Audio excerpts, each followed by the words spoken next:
కుంభమేళా వెళ్ళాలంటే అమ్మాయిలకి 25,000 దాకా ఖర్చు అయిద్దా? ఇలా అయితే మా అమ్మ నన్ను ఇంక పంపించినట్టే. అసలు స్టోరీ చెప్తా వినండి. ఇప్పుడు కుంభమేళా వెళ్ళాలంటే అమ్మాయిలను ఒకరిని పంపిస్తారా? పంపరు. పోనీ తోడుగా అబ్బాయిలు ఇస్తారా? ఇవ్వరు. పోనీ అమ్మాయిలు ఎవరన్నా వస్తారా? రారు. పోనీ నాన్నని అడగనా?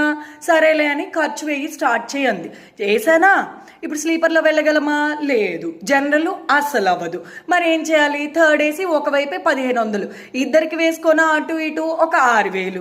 పోనీ 6,000 దీనికి అనుకుంటే అక్కడి నుంచి ప్రయాగరాజ్ నుంచి కాశీకి, కాశీ నుంచి అయోధ్యకి, చుట్టుపక్కల ఏమన్నా చిన్న చిన్న ఉంటే అవి కూడా కవర్ చేస్తాము. ఇలా ట్రావెలింగ్కే 10 నుండి 15,000 అవుతాయి.